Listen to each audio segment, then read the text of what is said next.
கிறிஸ்துக்குள் மிகவும் பிரியமாக அழைக்கப்பட்ட சகோதர சகோதரிகளே, உங்கள் அனைவருக்கும் கிறிஸ்துக்குள்ளான அன்பையும் வாழ்த்துதலையும் மீண்டுமாக தெரிவித்துக் கொள்கிறேன். நம்ம எல்லாருமே எதுக்காக அமர்ந்திருக்கிறோம் அப்படிங்கிறது நம்ம எல்லாருக்குமே தெரிந்த ஒரு காரியம். நம்முடைய ஆண்டவராகிய இயேசு கிறிஸ்தனுடைய அவர் பிரியப்பட்டு என் நினைவாக இதை செய்யுங்கள் அப்படின்னு சொல்லி அவரை நம்மகிட்ட கேட்டுக்கிட்ட ஒரே ஒரு காரியம் எது அப்படின்னு சொல்லி நம்ம பார்க்கும்போது நம்ம ஒரே ஒரு வசனம் நம்ம படிக்கலாம். லூக்கா 22ஆம் அதிகாரம், லூக்கா 22ஆம் அதிகாரம் 19வது வசனம். பின்பு ஒரு அப்பத்தை எடுத்து ஸ்தோத்திரம் பண்ணி அதை பிட்டு அவர்களுக்கு கொடுத்து, இது உங்களுக்காக கொடுக்கப்படுகிற என்னுடைய சரீரமாய் இருக்கிறது, என்னை நினைவு கூறும்படி இதை செய்யுங்கள் என்றார். பாருங்க, அவர் நம்ம கிட்ட கேட்டுக்கிட்ட நம்முடைய ஆண்டவராகிய இயேசு கிறிஸ்து அவருடைய சரீரமாகிய நம்முடைய பிள்ளைகளிடத்துல அவருக்கு நம்மகிட்ட இதை செய்யுங்கள் அப்படின்னு சொல்லி நம்மகிட்ட கேட்டுக்கொண்ட ஒரு காரியத்தை செய்வதற்காக என்னை நினைவு கூறும்படி இதை செய்யுங்கள் அப்படின்னு சொன்ன அந்த வார்த்தைக்கு இணங்க நம்ம என்ன பண்ணியிருக்கோம்னு சொல்லி பார்த்துக்கிட்டாக்க, இன்னைக்கு அவருடைய பாதத்தில் நம்ம எல்லாருமே உட்காந்துருக்கோம். ஏன்னா அவர் பிரியப்பட்டு நம்மகிட்ட கேட்ட ஒரே ஒரு காரியம் இல்லைங்களா? ஸோ அந்த நம்முடைய ஆண்டவராகிய இயேசு கிறிஸ்துனுடைய விருப்பத்தை நிறைவேற்றக்கூடிய பிள்ளைகளாக நாம் எல்லாருமே தேவனுடைய பார்வையில் இன்னைக்கு இருக்கிறோம் அப்படின்னு சொல்லி நம்ம பார்க்குறோம்.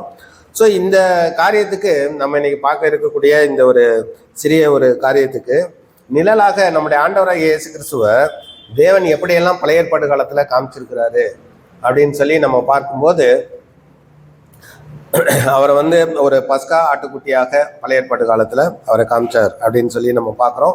எகிப்தியருக்கு வரக்கூடிய அந்த 10 வாதைகளில் 9 வாதைக்கும் பார்வோன் என்ன பண்ணலனாக்க செவி கொடுக்கல இல்லைங்களா? மோசையனுடைய வார்த்தைக்கு செவி கொடுக்கல. ஸோ 10வது வாதை எதுவாக இருந்ததுன்னு சொல்லி நம்ம பார்க்கும்போது அந்த தலைச்சன் பிள்ளையினுடைய சங்காரம் அங்கே ஏற்பட்டது அப்படின்னு சொல்லி நம்ம அங்கே பார்க்குறோம். ஸோ அந்த தலைச்சன் சங்காரத்தில் தேவன் அவங்களுக்கு கொடுத்த ஒரு சின்ன கட்டளை என்ன அப்படின்னு சொல்லி நம்ம பார்க்கும்போது, அந்த நீசான் மாதம் 10ஆம் தேதியில அவங்க என்ன பண்ணணும்? ஒரு ஆட்டை தெரிந்து கொள்ளணும் இல்லைங்களா?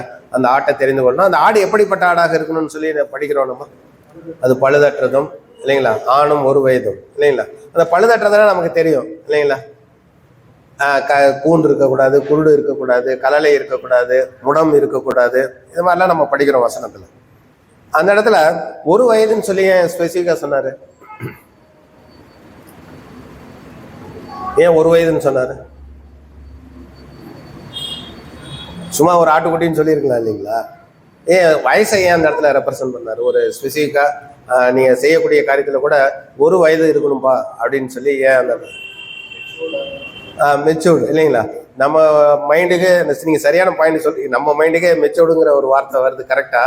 ஆனா தேவன் இதை குறித்து வேதாந்தத்துல என்ன சொல்லியிருக்கிறாரு, அந்த 1 வயதுங்கிறதை குறித்து அவர் என்ன சொல்லியிருக்கிறாரு அப்படின்னு சொல்லி நம்ம பார்க்கும்போது நம்ம படிக்கலாம். என்னாகமம் 4ஆம் அதிகாரம், என்னாகமம் 4ஆம் அதிகாரம் 3ஆம் வசனம்.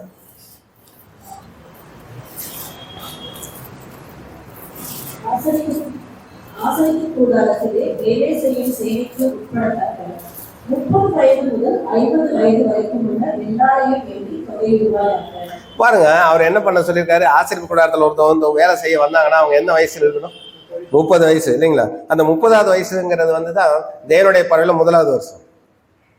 அப்ப இயேசு கிறிஸ்து ஞானசானம் வாங்கும்போது அவர் ஏறக்குறைய எவ்வளவு வயசானார்னு சொல்லி நம்ம படிக்கிறோம். லூக்கா 3ஆம் அதிகாரத்துல 30 வயதுன்னு சொல்லிட்டு இல்லைங்களா? பாருங்க, தேவனுடைய திட்டத்துல கரெக்டா அந்த 1 வயது உள்ள ஒரு ஆட்டுக்குட்டியாக தேவனுடைய பார்வையில அந்த யோர்தான் நதியிலே ஞானசானத்தையே எடுத்துக்கொள்ளக்கூடியவராக அவர் அங்கே வராருன்னு சொல்லி நம்ம பார்க்குறோம். ஸோ அதுல இருந்து அந்த 10ஆம் தேதி என்கிறது பார்த்தீங்கன்னா நிறைய இப்போ அதுக்கு அர்த்தம் கொடுக்க ஆரம்பிச்சிட்டாங்க. நிறைய மீனிங் இருக்கு, நம்ம அதுக்குள்ள போகல. பட் அது ஒருவேளை நம்முடைய ஆண்டவராகிய இயேசு கிறிஸ்துவினுடைய ஞானஸ்தானத்தை அடையாளப்படுத்துவதற்கு ஒரு வாய்ப்பாக இருக்கு அப்படின்னு சொல்லி பார்க்குறோம். 14ஆம் தேதிங்கிறது இந்த 10ஆம் தேதிக்கும் 14ஆம் தேதிக்கும் இடைப்பட்ட காலப்பகுதியை பார்க்கும்போது ஏறக்குறைய 3.5 வருடங்களே அது உள்ளதாக இருக்குன்னு சொல்லி நம்ம பார்க்குறோம். ஸோ அவருடைய லைஃப் டைம் எவ்வளோ காலம் அவர் ஊழியம் பண்ணுவார் அப்படிங்கிறது 3.5 வருடங்கள்ங்கிறது இதுல ஒரு இன்டைரக்டா மறைச்சிருக்கிறாரு. தானியேல் 9ஆம் அதிகாரத்துல தெளிவாக சொல்லியிருக்கிறார் நமக்கு இல்லைங்களா? அவருடைய ஊழியம் காலம் 3.5 வருடங்கள் இருக்கும் அப்படின்னா நீசான் மாதம் 10ஆம் தேதியிலிருந்து நீசான் மாதம் 14ஆம் தேதி வரைக்கும் இடைப்பட்ட காலப்பகுதி நீங்க கூட்டி பார்த்தீங்கன்னா எக்ஸாக்டா எத்தனை மாசங்கள் வரும்? 42 மாதங்கள் வரும் அவருடைய ஞானஸ்தானத்திலிருந்து அவருடைய மரணம் வரைக்கும். ஸோ அந்த ஆடு தெரிந்து கொள்ளக்கூடிய காரியம் வந்து இங்க இந்த இடத்துல வந்து அவர் ஞானஸ்தானம் யோர்தான் நதியில் வாங்கக்கூடியவராக இருக்கிறார். முடிவு பகுதி அவர் மரண சிந்துவையில தொங்கக்கூடிய காலப்பகுதி நீசான் மாதம் 14ஆம் தேதியோடு பார்த்தீங்கன்னாக்க அங்கே 42 மாதங்கள் நிறைவேறக்கூடிய காலப்பகுதி அவருடைய ஊழியம் 3.5 வருடங்கள் அவருடைய ஊழியத்தை செய்து முடிக்கக்கூடியவராக இருந்திருக்கிறாருன்னு சொல்லி நம்ம அங்கே பார்க்கணும் இல்லைங்களா. ஸோ இந்த மாதிரி அவர் வந்து நம்ம அந்த வசனத்தில் நம்ம பார்க்கும்போது யாத்திராகமம் 12ஆம் அதிகாரத்தில் நம்ம பார்க்கும்போது அது வந்து ஒரு ஆணும் ஒரு வயது உள்ளதுமா இருக்கணும். நீங்க பாத்தீங்கன்னாக்க ஒரு தேவன் வந்து ஒரு மிக முக்கியமான ஒரு சட்டத்திட்டத்தை கொடுத்திருக்கிறார். எந்த பலியிலன்னு சொல்லி பாத்தீங்கன்னாக்க சர்வாங்க தகன பலியில. சர்வாங்க தகன பலியில ஒரு பலி கொடுக்கணும்னா அந்த ஆடு எந்த ஆடா தான் இருந்தவனு அப்படின்னா மேல் ஆண் ஆடா தான் இருந்தவன். பெண் ஆடை கொண்டு வந்து சர்வாங்க தகன பலியில என்ன பண்ண முடியாதுன்னா கொடுக்க முடியாது. ஸோ இந்த ஆண்கிற வார்த்தையை ஏன் சேர்த்திருக்கிறார் அப்படின்னு சொல்லி பார்த்தீங்கன்னாக்க இயேசுக்கு சர்வாங்க தான பலியாக தம்மை ஒப்பு கொடுக்க போறாரு கம்ப்ளீட்டா தன்னை. ஸோ அவர் சர்வாங்க தான பலியாக வரணும்னா அவர் ஆணாக பழைய ஏற்பாட்டில் பார்த்தீங்கன்னாக்கா கடாங்கிற வார்த்தை யூஸ் பண்ணியிருப்பாங்க. ஆட்டுக்கடா அப்படிங்கிற வார்த்தை அது மேல் அப்படிங்கிற ஒரு இதை குறிக்கிறதுக்காக. நீங்க சமாதான பலியில பார்த்தா ஆணாடும் கொடுக்கலாம் பெண்ணாடும் கொடுக்கலாம்னு சொல்லியிருப்பாரு. பட் சர்வாங்க தான பலியில ஸ்பெசிஃபிக்கா தேவன் என்ன சொல்லிட்டாருன்னு சொல்லி பாத்தீங்கன்னாக்க அது ஆணாடாக தான் இருக்கணும் அப்படின்னு. ஏன்னா எல்லாமே நம்முடைய ஆண்டவராக இயேசு கிறிஸ்து அடையாளப்படுத்துறதுக்காக, வேற ஒண்ணும் இல்லை. சரிங்களா? ஸோ அந்த மாதிரி வச்சுட்டு 14ஆம் தேதி சாயங்காலம் வரைக்கும் வைத்திருந்து இஸ்ரேல் சபையில் ஒவ்வொரு கூட்டத்தாரும் அதை சாயங்காலத்தில் அடித்து அப்படின்னு சொல்லி பார்க்கணும் இல்லைங்களா. இந்த சாயங்காலங்கிறது நமக்கு எல்லாருக்குமே தெரியும், பிட்வீன் 2 evenings, பிற்பகல் 3 மணிக்கு அந்த ஆடு அது அடிக்கப்படக்கூடிய ஒரு காரியம் பழைய ஏற்பாட்டு காலத்துல இருந்துச்சு அப்படின்னு சொல்லி நம்ம அங்க பாக்குறோம். பழைய ஏற்பாட்டு காலத்துல நீங்க பாத்தீங்கன்னாக்க இந்த பஸ்கா புசிக்கக்கூடிய அந்த சமயத்துல எதோட தேவன் அந்த பஸ்கா புசிக்கும் போது அவங்க எதெல்லாம் சாப்பிட்டுருப்பாங்க? அந்த பஸ்கா ஆட்டினுடைய மாம்சம், நெருப்பினால் சுடப்பட்ட மாம்சம் இருந்திருக்கும் இல்லைங்களா. அதுக்கப்புறம் கசப்பான கீரை, அப்பம், புளிப்பில்லாத அப்பம், இதெல்லாம் வந்து என்ன பண்ணியிருப்பாருன்னா சேர்த்து சாப்பிட சொல்லியிருப்பார். ஏன் புளிப்பில்லாத அப்பத்தை சேர்க்க சொன்னாரு? ஏன் வந்து புளிப்பில்லாத அப்பத்தை அன்னைக்கு சேர்க்க சொன்னாரு? அது அவசியமா அப்படின்னு சொல்லி பார்த்தீங்கன்னாக்க 14ஆம் தேதி இவங்க வந்து பிற்பகல் 3 மணிக்கு ஆட்டை அடிச்சு அதை வந்து நெருப்புல சுட்டு அந்த அன்று இரவுல புசிக்கும் போது எந்த தேதிக்குள்ள போயிடுவாங்க தெரியுங்களா? நீசான் மாசம் 15ஆம் தேதிக்குள்ள போயிடுவாங்க. 15ஆம் தேதி என்ன பண்டிகை ஆரம்பிச்சிடும் அவங்களுக்கு? புளிப்பில்லாத அப்ப பண்டிகை ஆரம்பிச்சிடும் இல்லைங்களா. ஸோ இவங்க இந்த இஸ்ரேல் நாட்டில இருந்து அவங்க புறப்படும் போது இந்த புளிப்பில்லாத அப்ப பண்டிகையை கொண்டாடாம நின்றக்கூடாதுங்கிறதுக்காக அந்த புளிப்பில்லாத அப்பத்தை தேவன் சேர்க்க முடியும் அவங்களுக்கு ஆலோசனை முன்னாடியே கொடுத்துட்டாரு. சரிங்களா. ஆனா பழைய ஏற்பாட்டு காலத்துல பாத்தீங்கன்னாக்கா இந்த அப்பத்தை, புளிப்பில்லாத அப்பத்தை மட்டும்தான் அவங்க சாப்பிட முடியாத ஒரு சட்டத்திட்டத்தை அவங்க கொடுத்திருந்தாரு அப்படின்னு சொல்லி நம்ம அங்க பாக்குறோம் இல்லைங்களா. சரி, இந்த மாதிரி தேவன் வந்து அநேக ஒரு சட்டத்திட்டங்கள் எல்லாம் கொடுத்து அவங்களுக்கு வந்து எதுக்காக இதெல்லாம் அப்படி கொடுத்தாரு அப்படின்னாக்க அந்த மாம்சத்தை எந்த டயத்துக்குள்ள புசிக்கணும்னு சொல்லியிருந்தாருன்னு சொல்லி நம்ம படிக்கிறோம் வசனத்துல. அதனால ஒரே வசனம் படிக்கலாம். அதுல யாத்திராகமம் 12ஆம் அதிகாரம் 10ஆம் வசனம்.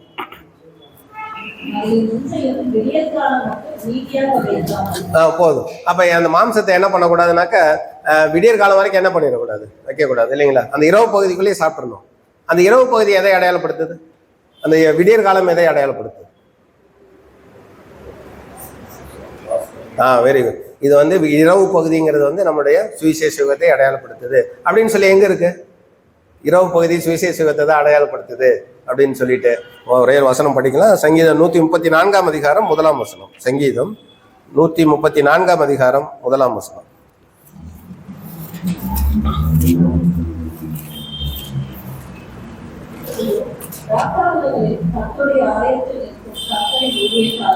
இப்ப பாருங்க, கர்த்தருடைய ஊழியக்காரர் தேவனுடைய பிள்ளைகள் எல்லாம் எங்க நிக்கிறாங்கன்னா கர்த்தருடைய ஆலயத்தில் நிற்கும் கர்த்தரின் ஊழியக்காரரே எந்த சமயத்துல நிக்கிறாங்கன்னா ராக்காலங்களில் கர்த்தருடைய ஆலயத்தில் நிற்கும் தேவனுடைய பிள்ளைகளே.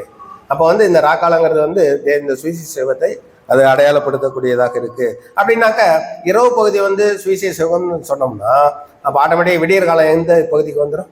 1000 வருட இந்த சுவிசேஷ யுகத்தை தொடர்ந்து வரக்கூடிய 1000 வருட யுகத்துக்குள்ள போயிடும்னு சொல்லி பார்க்கணும். அது 1000 வருட யுகத்துக்குள்ள நீங்க என்ன பண்ணுங்க, இந்த கிறிஸ்தனுடைய மாம்சத்தை புசிக்கக்கூடிய காரியத்தை நீங்க முடிச்சிருங்க அப்படிங்கிறது தான் அந்த இடத்துல இஸ்ரேல் ஜனங்களுக்கு கொடுக்கப்பட்ட கட்டளைகள்ல இருந்து தேவன் நமக்கு சொல்லி தரக்கூடிய ஒரு மிக முக்கியமான ஒரு பாடமாக இருக்கு அப்படின்னு சொல்லி நம்ம பார்க்கிறோம்.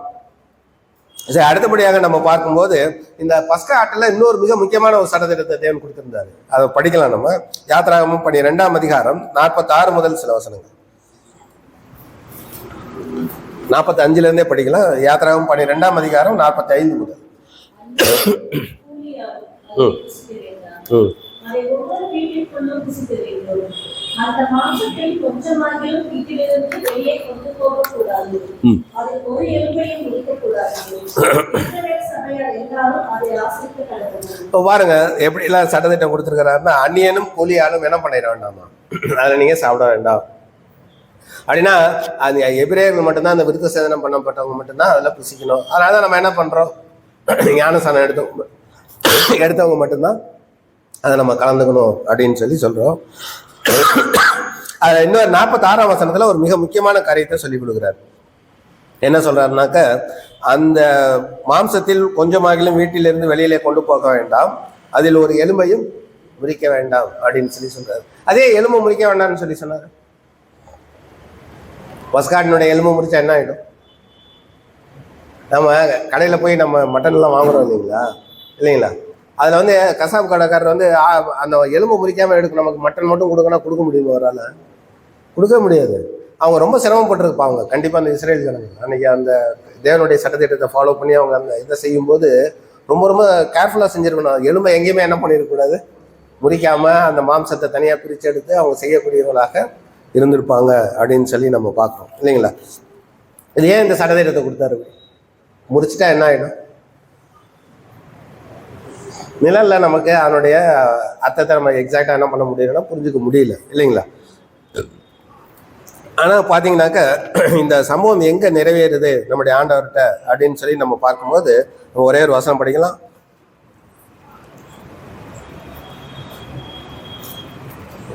யோவான் 19ஆம் அதிகாரம் 32-33 படிக்கலாம்.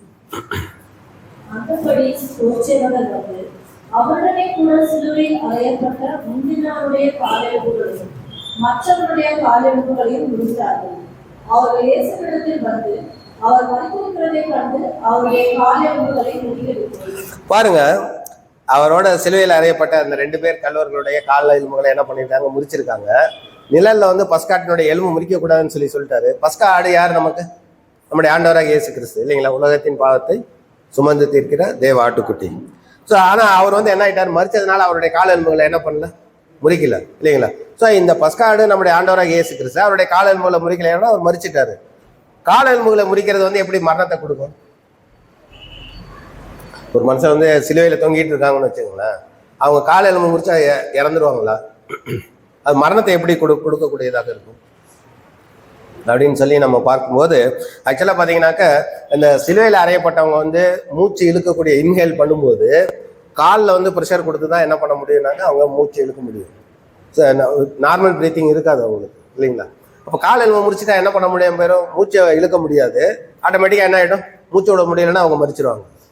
ஸோ இந்த ஒரு சிஸ்டத்தை தான் அந்த ரோமர்கள் ஃபாலோ பண்ணியிருக்கிறாங்க. ஒரு மனுஷனை சீக்கிரமாக மறிக்க வைக்கணும்னா ஒரே வழி என்னன்னாக்க சிலுவையில் அறையப்பட்டவங்கள அவங்களுடைய கால் எலும்புகளை முறிக்கக்கூடிய ஒரு காரியம். ஆனால் எங்கள் பஸ்காட்டினுடைய எலும்பு முறிக்கக்கூடாதுன்னு சொல்லி தேவனுக்கு சட்டத்திட்டம் கொடுத்துட்டாரு. அதனால பொருள் அங்கே என்ன பண்ணல, இயேசு கிறிஸ்துனுடைய கால எலும்புகளையும் அவங்க முறிக்கல. ஏன்னா அதுக்கு முன்னாடி அவர் மறிச்சிட்டாரு இல்லைங்களா? பிலாத்து கேட்குறாரு, அதுக்குள்ளே மறிச்சிட்டாரா அவரு?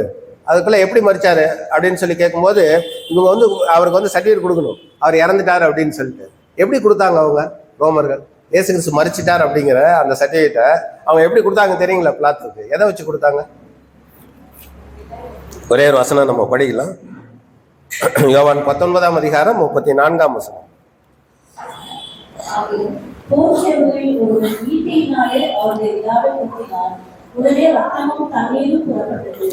பாருங்க, இந்த இதுதான் அவனுக்கு சர்டிஃபிகேட் கொடுக்கறதுக்கு அவங்களுக்கு வந்து ஒரு முன் உதாரணமா இருந்திருக்கு. போர்ச்சேவரில் ஒருத்தர் என்ன பண்ணியிருக்காருன்னா, ஈட்டினால அவருடைய விழாவில் குத்துறாரு. உடனே எது பிரிஞ்சு வந்திருக்கு? ரத்தமும் ஜலமும் தண்ணீரும் அங்கே வந்து என்னாச்சுன்னா புறப்பட்டது அப்படின்னு நம்ம பார்க்குறோம். சரி, இதை வச்சுட்டு எப்படி வந்து அந்த போர்ச்சேவன் வந்து பிளாத்துக்கிட்ட வந்து இவர் மறிச்சிட்டாருன்னு எப்படி சொன்னார்? விழாவில் குத்துறாங்க, அங்கே வந்து ரத்தமும் ஜலமும் புறப்பட்டு வருது, அவ்வளோதான். சரி, இதை வச்சுட்டு இவர் மறிச்சிட்டாருன்னு சொல்லி அவர் புரிஞ்சுக்கிட்டாரு. குத்துனவர் பிளாத்துக்கு தான் இன்ஃபர்மேஷன் கொடுத்துட்றாங்க அவர் இறந்துட்டாருன்னு சொல்லி. ஏன்னா அவர் பாடியை கொடுக்கறதுக்கு ஒரு உத்தரவு கொடுக்கணும், இறக்கி அதை அடக்கம் பண்ணுறதுக்கு இல்லைங்களா? சரி, எதை வச்சு கொடுத்தாங்க? இங்கே ஒரு எப்போ வந்து ஒரு இறந்த மனிதனுடைய உடம்புல வந்து என்ன நடக்கும்னு சொல்லி பார்த்தீங்கன்னாக்கா, ரத்தத்தில் வந்து தண்ணீரும் ரத்தமும் பிரியக்கூடிய காரியம் எப்போ நடக்கும்னா இறந்ததுக்கு அப்புறம் தான் நடக்கும். ஸோ இதை வச்சு தான் பழைய ஏற்பாடு காலத்தில் அப்போல்லாம் டாக்டர் யாரும் வந்து இவர் இறந்துட்டாரான்னு பார்க்கறதுக்குலாம் அங்கே ஆள் இருக்க வாய்ப்பே இல்லை இல்லைங்களா, மருத்துவர்கள்லாம். ஸோ இதை இவங்க எப்படி ப்ரூவ் பண்ணியிருக்காங்கனாக்க, அவரோட விலா எலும்புல குத்தி அவர்லேருந்து வரக்கூடிய ரத்தமும் ஜலமும் பிரியக்கூடிய காரியத்தை வச்சு தான் அவர் இறந்துட்டாருங்கிறத முடிவு பண்ணி அவங்க பிளாத்துக்கு இமீடியட்டாக இன்ஃபர்மேஷன் கொடுத்துருக்காங்க. அவரும் அவர் அடக்கம் பண்ணுறதுக்கு தேவையான காரியத்தை அவர் செஞ்சிருக்கிறாருங்க அப்படின்னு சொல்லி நம்ம அங்கே பார்க்குறோம் இல்லைங்களா. இதுதான் பழைய ஏற்பாட்டு காலத்தில் நம்முடைய ஆண்டவராகிய இயேசு கிறிஸ்துவை குறித்த காரியங்கள். இது என்ன ஒரு கொஸ்டின்னாக்க, என்ன ஆயிருக்கும் இப்போ இயேசு கிறிஸ்துவனுடைய எலும்பு முறிச்சாதான் என்ன ஆயிருக்கும்? பழைய ஏற்பாடு காலத்தில் நிழல்ல பஸ்காட்டினுடைய எலும்பு முறிக்கப்படலை. ஓகே, தேவன் சட்டத்தை கொடுத்துருந்தாரு, செய்யல. புதிய ஏற்பாட்டில் இயேசு கிறிஸ்துவனுடைய எலும்பு முறிக்கப்படல, அதுக்குள்ளேயே அவர் மறிச்சிட்டாரு. சப்போஸ் எலும்பு முறிச்சா என்ன இருக்கும் அப்படின்னு சொல்லி நம்ம ஒரு கேள்வி கேட்கும்போது, ஆக்சுவலாக தேவன் என்ன சொல்லி கொடுக்குறாரு, அந்த எலும்பு யாரை ரெப்ரசன்ட் பண்ணிட்டு இருக்கு, ஏன் அந்த இடத்துல அந்த சட்டத்திட்டத்தை கொடுத்தாரு தேவன் அப்படின்னு சொல்லி நம்ம பார்க்கும்போது, அந்த சட்டத்திட்டத்தில் யார் மறைஞ்சிருக்காங்க, அந்த எலும்புக்குள்ளாக யார் தேவன் மறைச்சு வச்சு பேசுறாரு அப்படின்னு சொல்லி நம்ம பார்க்கும்போது, ஆக்சுவலாக ஏவாளை வந்து தேவன் உருவாக்கும் போது ஆதாமனுடைய விலா எலும்புல இருந்து எடுக்கிறார். ஸோ விலா எலும்புக்குள்ள யாரை மறைச்சு வச்சிருக்கிறாருன்னு சொல்லி நம்ம பார்க்குறோம், ஏவாள். இப்போ புதிய ஏற்பாட்டில் நம்முடைய ஆண்டவராகிய இயேசு கிறிஸ்துவுக்கு விலா எலும்புல குத்தக்கூடிய ஒரு காரியம், அதுக்குள்ள யாரை மறைச்சு வச்சிருக்கிறாரு, சபையை மறைச்சு வச்சிருக்கிறாரு தேவன் இல்லைங்களா. ஸோ பழைய ஏற்பாட்டு காலத்தில் பார்த்தீங்கன்னாக்க தேவன் நிறைய இடங்கள்ல, நான் சும்மா ஜஸ்ட் இன்னைக்கு ஒரே ஒரு எக்ஸாம்பிள் மட்டும் சொல்ல போறேன், நிறைய இடங்கள்ல இந்த எலும்பை பற்றி நிறைய இடத்துல பேசியிருக்காரு. ஆக்சுவலா யோசேப்பு வந்து எங்க போய் தங்கிடுறாரு, எகிப்துல போய் தங்கிடுறாரு இல்லைங்களா. அப்போ வந்து மோசே மறுபடியும் அந்த எகிப்து தேசத்துலேருந்து இஸ்ரேல் ஜனங்களை கூட்டிட்டு போறப்ப, கானான் தேசத்துக்கு கூட்டிட்டு போறப்ப, என்னை வந்து நீங்க இறந்து போனதுக்கப்புறம் அடக்கம் பண்ணிடுவீங்க, நீங்க மறுபடியும் இப்போ எவ்வளோ வருடங்களுக்கு அவங்க கழிச்சு புறப்பட்டு போகும்போது எதை எடுத்துட்டு போக சொல்றாரு யோசேப்பு, என்னோட எலும்புகளை எடுத்துட்டு போங்கன்னு சொல்லி சொல்றாரு இல்லைங்களா. எதுக்கு பண்ணணும் இது? பாருங்க, ஏதோ ஒரு காரியத்தை நமக்கு சொல்லிக் கொடுக்கணும் தேவன் இல்லைங்களா. அந்த ஒரே ஒரு வசனம் படிக்கலாம். நம்ம ஆதியாகமம் 50ஆம் அதிகாரம் 25ஆம் வசனம். ஆதியாகமம் 50:25.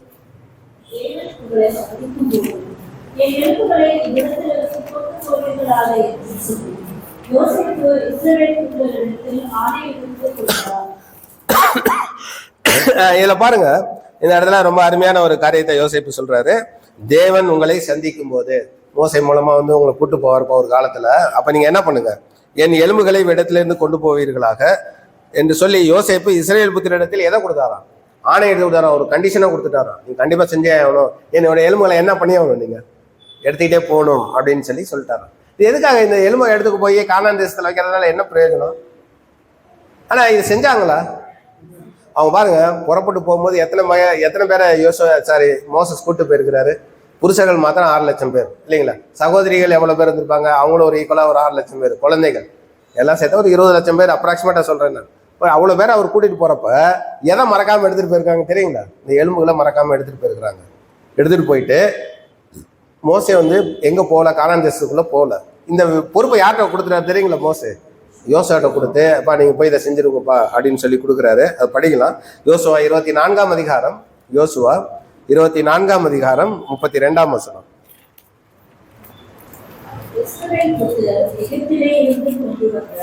யோசேப்பின் எலும்புகளை அவர்கள் சீகேமிலே யாக்கோபு சீகேமின் தகப்பனாகி எமோரியனுடைய புத்திரரின் கையில் 100 வெள்ளிக்காசுக்கு கொண்ட நிலத்தை பங்கிலே அடக்கம் பண்ணினார்கள். அந்த நிலம் யோசேப்பின் புத்திரருக்கு சுதந்திரமாக. பாருங்க, யோசேப்புவனுடைய எலும்புகளை கொண்டு போய் கானான் தேசத்துக்குள்ள கொண்டு போயிடுறாங்க. எந்த இடத்துல அடக்கம் பண்ணாங்கன்னா, யோசேப்புக்குன்னு சொல்லி நிலம் பிரிச்சு கொடுப்பாங்க இல்லைங்களா பகுதியை, அதுல கரெக்டா கொண்டு போய் என்ன பண்ணியிருக்காங்க, சீகேம்ல அடக்கம் பண்ணியிருக்கிறாங்க. ஸோ தேவனுடைய திட்டம் ஃபுல்லா எப்படி போயிருக்குன்னு சொல்லி பார்த்தோம்னாக்க, அவர் எல்லாம் வெல் பிளான்டா எடுத்துட்டு போயிருக்கிறார் இல்லைங்களா. யோசேப்பினோட எலும்புல எடுத்துட்டு போகணும், அந்த எலும்புல கொண்டு போய் கரெக்டா சீகேம்ல போய் அவங்க அடக்கம் பண்ணணும் அப்படின்னு சொல்லிட்டு, அந்த பகுதி யாருக்கு கொடுக்கப்பட்ட பகுதியாக இருக்கு சீகேம்னு சொல்லி பார்த்தீங்கன்னாக்க, யோசேப்பினுடைய புத்திரருக்கு அலாட் பண்ணப்பட்ட ஒரு பகுதி. அப்ப இந்த யோசேப்பு யாரை அடையாளப்படுத்துறாரு அப்படின்னு சொல்லி நம்ம பழைய ஏற்பாட்டுல பார்த்தோம்னா, நிழல்ல அவரு நம்முடைய ஆண்டவராக இயேசு கிறிஸ்துவை அடையாளப்படுத்தக்கூடியவராக இருக்கிறார். அவருடைய சரீரமாகி அவருடைய பிள்ளைகளை அடையாளப்படுத்தக்கூடியவராக இருக்கிறார். அப்போ யோசேப்புடைய எலும்புக்குள்ள எதை மறைச்சு பேசுறாருன்னா அவருடைய சபையை அடையாளப்படுத்தி பேசுறாரு. அப்படின்னா என்ன அர்த்தம்? இங்க எகிப்து தேசத்துல இருந்து கானான் தேசத்துக்குள்ள இந்த எலும்புகள் எடுத்துக்கொண்டு செல்லப்பட்டு அங்க அடக்கம் பண்ணப்பட்ட ஒரு காரியம் எதை அடையாளப்படுத்துதுன்னு சொல்லி பார்க்கும்போது, இந்த எகிப்தாகிய இந்த உலகத்துல இருந்து அவருடைய பிள்ளைகளாகிய நாம் கண்டிப்பா கானான் தேசத்துக்குள்ள தேவனை அழைச்சிட்டு போறதுக்கு அவரு பிரியமுள்ளவராக இருக்கிறார். இந்த காரியத்துக்காக தான் இன்னைக்கு என்ன பண்றோம்னா நம்ம எல்லாரும் உட்காந்து இந்த காரியத்தை செஞ்சுட்டு இருக்கோம்.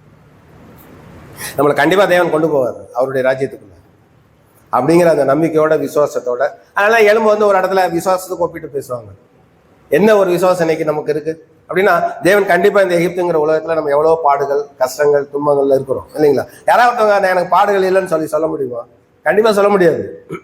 தேவனுடைய பிள்ளையா இருந்தா எது இருக்கும்? கண்டிப்பா கூட பாடுகளும் இருக்கும். ஏன்னா அது நம்ம கூடயே பிறந்தது இல்லைங்களா? ஞானஸ்தானத்துல இருந்தே நமக்கு தேவன் கொடுத்த ஒரு மிகப்பெரிய ஒரு சொத்துன்னு கூட சொல்லலாம் இல்லைங்களா? ஸோ அதோட தான் நம்ம ஓட வேண்டிய பிள்ளைகளாக இருக்கிறோம். அப்ப அந்த எலும்பை கொண்டு போய் அங்க அடக்கம் பண்ணக்கூடிய காரியம் எதை செய்யுதுன்னா, கண்டிப்பா கானான் தேசத்துக்குள்ள அந்த எலும்பு போச்சு இல்லைங்களா? அது மாதிரி தேவன் நமக்குன்னு நியமித்து வைத்திருக்க. இயேசுக்கு என்ன சொன்னா, நான் போய் ஒரு இடத்த ஆயத்தம் பண்ணிட்டு வந்து உங்களை கூட்டு போறேன்ப்பா அப்படின்னு சொன்னார் இல்லைங்களா, பரமகாணன்ல போயிட்டு.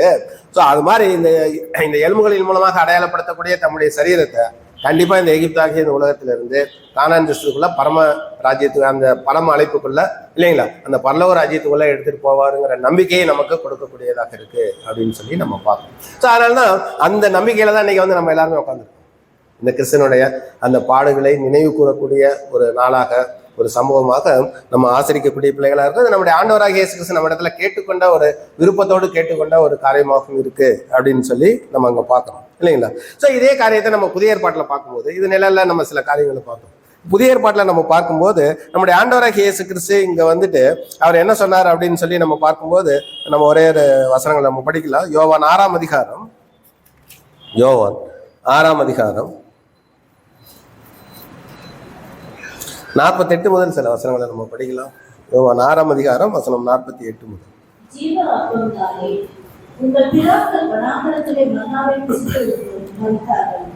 இதிலே புசிக்கிறவன் மரியாமல் இருக்கும்படி வானத்தில் இருந்து இறங்கின அப்பம் இதுவே. நானே வானத்தில் இருந்து இறங்கின ஜீவ அப்பம். இந்த அப்பத்தை புசிக்கிறவன் என்றென்றைக்கும் பிழைப்பான். நான் கொடுக்கும் அப்பம் உலகத்தின் ஜீவனுக்காக நான் கொடுக்கும் என் மாம்சமே என்றார். அப்பொழுது யூதர்கள், இவன் தன்னுடைய மாம்சத்தை எப்படி நமக்கு புசிக்க கொடுப்பான் என்று தங்களுக்குள்ளே வாக்குவாதம் பண்ணினார்கள். அதற்கு இயேசு அவரை நோக்கி, நீங்கள் மனுஷகுமாரனுடைய மாம்சத்தை புசியாமல் அவருடைய ரத்தத்தை பானம் பண்ணாமல் இருந்தால் உங்களுக்குள்ளே ஜீவன் இல்லை என்று மெய்யாகவே உங்களுக்கு சொல்லுகிறேன். பாருங்க, போதும் சார். இதுல என்ன ரொம்ப அருமையா சொல்றாருன்னு சொல்லி பாத்தீங்கன்னாக்க, அவருடைய மாம்சத்தையும் நம்ம புசிக்கணுமா, அவருடைய ரத்தத்தையும் நம்ம பானம் பண்ணணுமா. இங்க இந்த இன்ஸ்ட்ரக்ஷன் கொடுத்தாரு. பழைய ஏற்பாட்டில் எதை மட்டும் புசிக்க சொன்னாரு? நிழல்ல அவங்க வந்து பஸ்காட்டுக்குட்டியோட அப்பத்தை மட்டும் தான் புசிக்க சொன்னார், புளிப்பில்லாத அப்பத்தை. அங்க எங்க ரத்தத்தை பானம் பண்ண சொல்லி சொன்னாரா? அவங்க நிலைக்கால்களை தடவினாங்க, அவ்வளவுதான். பழைய ஏற்பாட்டில் கொடுக்காத ஒரு கண்டிஷனை இங்க என்ன பண்றாருன்னா, புதிய ஏற்பாட்டில் நம்முடைய ஆண்டவராகிய இயேசு கிறிஸ்து வந்து இந்த இடத்துல நமக்கு என்ன சொல்றாருன்னா, என்னுடைய மாம்சத்தை நீங்க புசிக்கணும்பா, என்னுடைய ரத்தத்தை நீங்க பானம் பண்ணணும் அப்படிங்கிற ஒரு காரியத்தை அந்த இடத்துல சொல்லக்கூடியவராக இருக்கிறார் அப்படின்னு சொல்லி நம்ம அங்க பார்க்கணும் இல்லைங்களா? அப்ப ஏன் இந்த இடத்துல மட்டும் நம்முடைய ஆண்டவராகிய இயேசு கிறிஸ்து வந்து ரத்தத்தை குடிக்க அதை பானம் பண்ண முடியாதுன்னா ஒரு ரிக்வஸ்ட் நம்மகிட்ட கொடுத்தாரு அப்படின்னு சொல்லி நம்ம பார்க்கும்போது, ஆக்சுவலா பாத்தீங்கன்னாக்க பழைய ஏற்பாட்டு காலத்துல ஒருத்தவங்க வந்து ரத்தத்தை புசிச்சாங்கன்னா, தேவன் வந்து புசிக்க கூடாதுன்னு சொல்லிட்டாரு இல்லைங்களா? ஏன் புசிக்க கூடாதுன்னு சொல்லி சொன்னாரு? மாம்சத்தினுடைய அந்த ஜீவன் உயிர் வந்து ரத்தத்துல இருக்கு, அதனால நீங்க அதை புசிக்க கூடாதுங்கிறது ஒரு சட்டத்திட்டமா கொடுத்திருந்தாரு. இங்க நம்முடைய ஆண்டவராகிய இயேசு கிறிஸ்து வந்து பொருள்ல வரும்போது, நிஜத்துல வரும்போது, அவர் பேசும்போது, தேவனுடைய பிள்ளைகளுடைய மத்தியில் அவர் பேசும்போது, நீங்க எதையும் செஞ்சாகணும்ட்டாரு. அப்பத்தையும் புசிக்கணும்பா, என்னுடைய சரீரமாகி இந்த அப்பத்தையும் புசிங்க, அதோட என்னுடைய ரத்தத்தையும் புசிச்சா மட்டும்தான் உங்களுக்கு எது உண்டுன்னு சொல்லிட்டாரு? ஜீவன் உண்டு அப்படின்னு சொல்லிட்டாரு. ஒருவன் என்னுடைய அப்பத்தை, என் மாம்சத்தை புசியாமலும் ரத்தத்தை பானம் பண்ணாமலும் இருந்தால் உங்களுக்குள்ள என்ன இல்லைன்ட்டாரு? ஜீவன் இல்லை அப்படின்னு சொல்லிட்டாரு. இங்க ரெண்டையும் கொடுக்குறாரு. இதை பார்த்ததுனாலதான் அவங்க என்ன ஆயிட்டாங்க தெரியுங்களா? ரத்தத்தை சாப்பிடக்கூடாதுன்னு சொல்லி தேவன் நியாயப்பிரமாணத்துல கொடுத்துருக்கிறாரு. இவர் வந்து ரத்தத்தை புசிக்க சொல்றாரு. கண்டிப்பா இந்த மனுஷன் யார்கிட்ட இருந்து வந்தவர் அல்ல, தேவனிடத்துல இருந்து வந்தவர் அல்ல. கிளீனா அவங்க ரெக்கார்ட் பண்ணாங்க. இவர் கண்டிப்பா தேவனிடத்துல இருந்து வரல. கண்டிப்பா அவர் என்ன பண்ணலாம்? கொலை பண்றதுக்கு இன்னும் அதிகமான ஒரு ஸ்டெப்புக்குள்ள அவங்களுக்கு போறதுக்கு இந்த வசனங்கள்லாம் அவங்களுக்கு ரொம்ப ஏன்னா சொல்ல அர்த்தமா பார்த்தாங்க. இதெல்லாம் வந்து அவங்களுக்கு ஒரு சப்போர்ட்டிவா இருந்தது. பட் ஏன் அப்படி சப்போர்ட்டிவா இருந்ததுன்னா சொல்ல அர்த்தமா எடுத்துக்கிட்டாங்க. மாம்சத்தை எப்படி புசிக்க முடியும், எப்படி அவர் ரத்தத்தை நம்ம பாட முடியும் அப்படின்னா அவர் சொல்ல அர்த்தமான அர்த்தத்துல எதையுமே பேசல.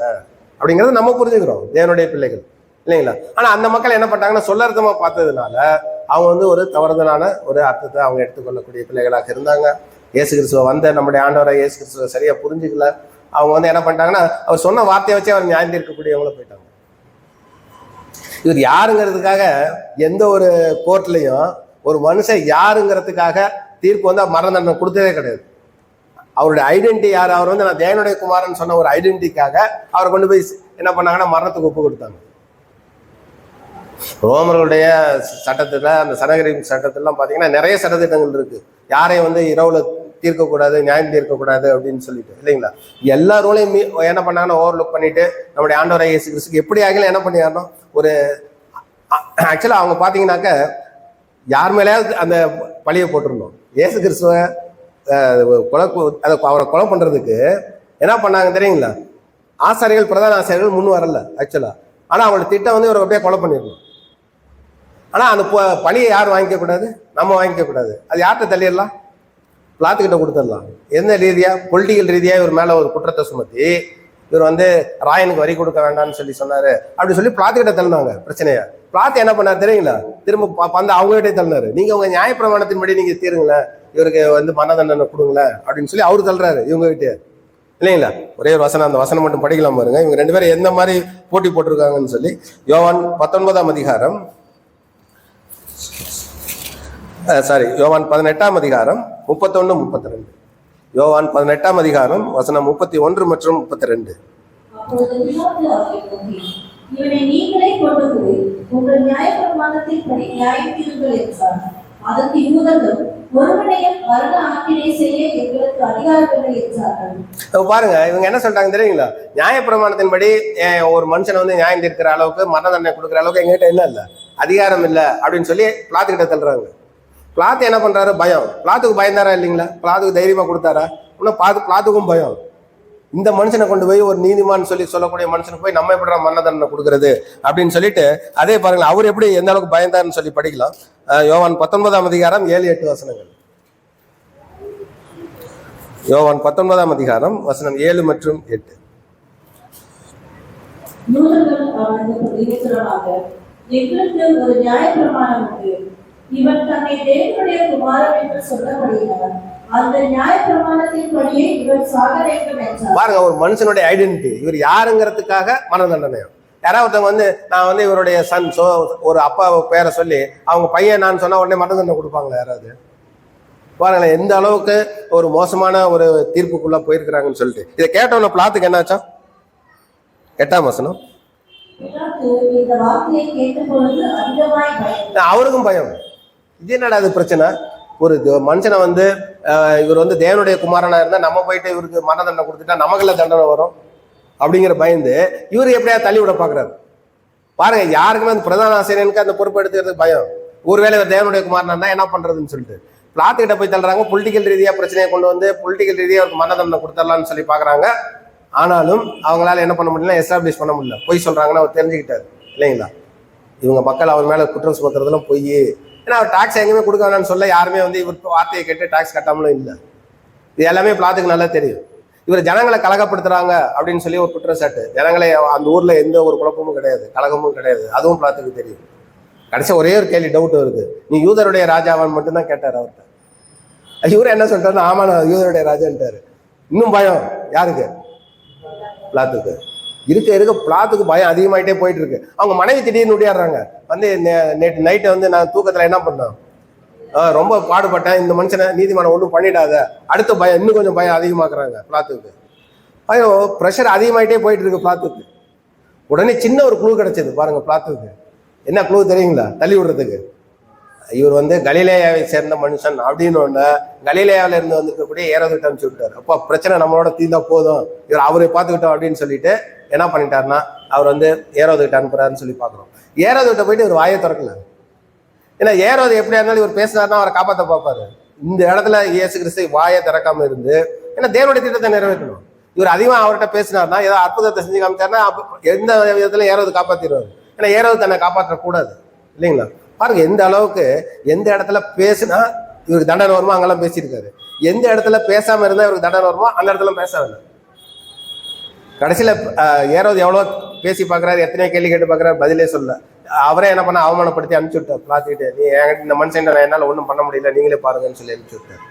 சரி, கடைசியில பிளாத்திட்ட என்ன பண்ண முடியல, அவருக்கும் பயம். இந்த மாதிரி நம்ம ஏரோதுகிட்ட அனுப்பிச்சா அவரும் ஒன்றும் பண்ணாம அனுப்பிச்சு விட்டாரு, இவர்கிட்ட எந்த குற்றத்தையும் காண முடியலையே அப்படின்னு சொல்லிட்டு இந்த வருஷம் அந்த பஸ்கா பண்டிகையில ஒரு மனுஷனை காப்பாத்துறது ரொம்ப வசதியாச்சு, அதுபடி இவரை காப்பாத்தலாமா அப்படின்னு சொல்லி பாக்குறாரு. மக்கள் என்ன கேட்டாங்க, பரபாசை விடுதலையாக்கும் இவரையும் நீங்க சிலுவையில் அறையும் சொல்லி மக்களை அவங்க தூண்டி விட்டாங்க, அந்த பிரதான ஆசிரியர்கள், வேதபாரகர்கள். சரி, கடைசியில மரணத்தை உறுதி செஞ்சது யார்? பிளாத்தோ என்ன பண்றாரு தெரியுங்களா, தண்ணியை எடுத்து இந்த நீதிமானுடைய ரத்த பலிக்கு நான் குற்றமற்றவன் சொல்லி கை கழுவிட்டார். ஆசாரியர்களும் இவர்கிட்ட தள்ளி பார்த்தாங்க, இவர் ஏரோதுகிட்ட தள்ளி பார்த்தாரு, எங்கேயுமே எதுவுமே நடக்கல.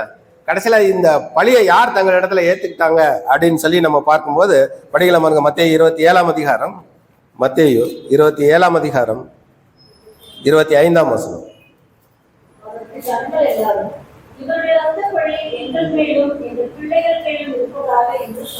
பாருங்க, யார் வாங்கிட்டது தெரியுங்களா? கடைசியா சில ஜனங்கள் வாங்கிட்டாங்க. அந்த இஸ்ரேல் ஜனங்களுக்குள்ள யார் இருந்தாங்க தெரியுங்களா? இந்த வேத பாரகர் அதுக்குள்ளதான் இருந்தாங்க, இந்த பிரதான ஆசிரியர்கள் அதுக்குள்ளதான் இருந்தாங்க.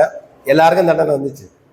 யாரெல்லாம் இந்த தண்டனையிலிருந்து வெளியில மற்றவங்க மேல பழிய போட்டு தங்களை காப்பாத்திக்கணும்னு சொல்லி நினைச்சாங்களோ எல்லாருக்குமே அந்த தண்டனைக்குள்ள வந்தாங்கன்னு சொல்லி நம்ம பார்க்கணும், இல்லைங்களா? அது மாதிரி இந்த காரியத்துல நம்முடைய ஆண்டவராகிய இயேசு கிறிஸ்துவினுடைய காரியத்துல அவருக்கு தண்டனை கொடுக்கறது கூட யாரும் என்ன பண்ணாங்கன்னா பயந்து இந்த மனுஷனுக்கு எப்படா தண்டனை கொடுக்கறது தான் பயந்தாங்களே தவிர யாரும் முன் வரல இவருக்கு நம்ம தண்டனை கொடுத்துடணும்னு சொல்லிட்டு.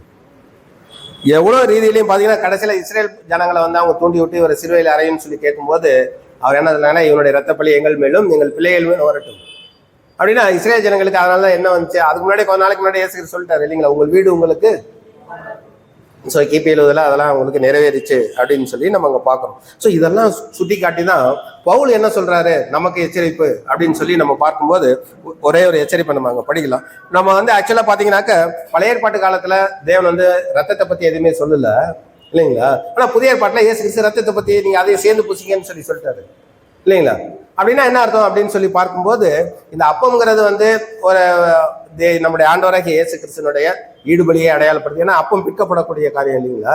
ஸோ பிற்கப்படக்கூடிய காரியம், அவருடைய சரீரம் பிற்கப்படக்கூடிய காரியம், என்னுடைய சரீரத்தை பிட்டு உங்களுக்கு நான் கொடுக்குறேன் அப்படிங்கிற மாதிரி அவருடைய ஈடுபலியை அடையாளப்படுத்தக்கூடிய காரியமாக இருக்குன்னு சொல்லி பார்க்கணும்.